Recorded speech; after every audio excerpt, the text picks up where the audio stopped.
तो जैसा कि आप लोगों को पता है, देखिए एक गुड न्यूज़ ये है, ठीक है ना, एक गुड न्यूज़ ये है कि आपका जो 22 से 23 के लिए जो रिजल्ट था, जो मैं स्टार्टिंग में ही बताया था, जैसे कि रजिस्ट्रार साहब ने बोला वैसे मैंने आपको बताया, तो उसके अकॉर्डिंग यहाँ पे काम जो है पहला स्टेप कर दिया गया है। 2022 से 23 के रिजल्ट के लिए पहला काम यहाँ पे कर दिया गया है। क्या कर दिया गया है आज मैं आपको बताऊँगा।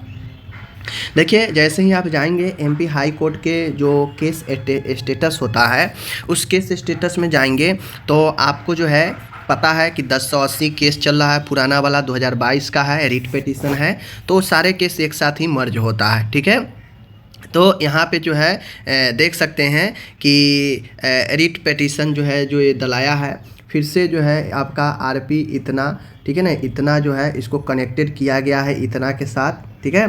तो इस सारा जो है चीज़ें चल रहा है यहाँ पे। और यहाँ पे मैं बता दूँ कि 7/1 को जो है ऑर्डर आया था, उसके बाद 12/2 को सुनवाई है, ठीक है, 12/2 को सुनवाई है। टेंटेटिव डेट एक कंप्यूटर का होता है, तो ये छोड़ दीजिए यहाँ पे। अब जब इसमें आप लोग देखेंगे तो सारे केस को जो है क्या किया गया है, कनेक्टेड, जो भी केस नर्सिंग का डलाता है उसको 1080 के साथ ही कनेक्ट कर दिया जाता है, ठीक है। ये चीज़ें हैं। अब 2000 आप कहेंगे कि 22 से 23 वाला का गुड न्यूज़ क्या है, तो आपको पता होगा, तो मैंने आपको सबको बता रखा है कि 22 से 23 का जो परमिशन लेना था कोर्ट से कि रिज़ल्ट जारी करना है नहीं करना है, तो उसके लिए परमिशन लेना था 22 से 23 के रिज़ल्ट जारी करने के लिए। तो यहाँ पे जब आप जाएंगे, एक केस ओपन करेंगे 1080 वाला, तो उसके अंदर आईए में जाएंगे, ठीक है ना, ये आईए में जाएंगे, इंटरवेंशन एप्लीकेशन जो होता है, तो इसमें आप जाएंगे आईए में। तो आईए में यहाँ पे जाएंगे तो आप सबसे नीचे आएंगे, ठीक है ना, आईए में आप सबसे नीचे आएंगे तो आपको जो है 2026 में जो काउंसिल के तरफ से एप्लीकेशन दायर किया गया है रिजल्ट को लेकर, वो यहाँ पे नीचे सबसे नीचे दिखेगा, ठीक है। सबसे नीचे देखिए, यहाँ पे सबसे नीचे यहाँ पे देख सकते हैं डला हुआ है कि यहाँ पे 1358, ठीक है ना, 1358 2026 application seeking permission to declare result of student for academic session 22 से 23, यानी यहाँ पे एप्लीकेशन दिया गया है परमिशन डिक्लेयर रिजल्ट स्टूडेंट 22 से 23 के लिए।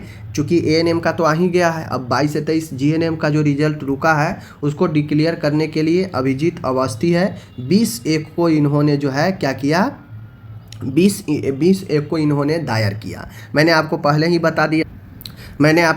बता दिया था कि यहाँ पे काउंसिल को परमिशन लेना है। रजिस्ट्रार महोदय ने बोला कि परमिशन लेंगे और जैसे ही रिजल्ट का ऑर्डर दे दिया जाएगा, रिजल्ट जारी कर दिया जाएगा। तो रिजल्ट अब इनका तैयार हो चुका है, ठीक है, फर्स्ट ईयर का, और इन्होंने परमिशन के लिए दिया है। जैसे ही, चूँकि परमिशन के लिए जब मांगते हैं तो कोर्ट पूछता है कि आपका क्या स्टेटस है, तो स्टेटस कंप्लीट होगा तभी इन्होंने दायर किया। अब दायर कर दिया, रिजल्ट तैयार है, जैसे ही ऑर्डर मिलेगा रिजल्ट डिक्लेयर कर दिया जाएगा। अब इस पर जो सुनवाई है वह 12 फरवरी को है, ठीक है ना, 12 फरवरी को सुनवाई है।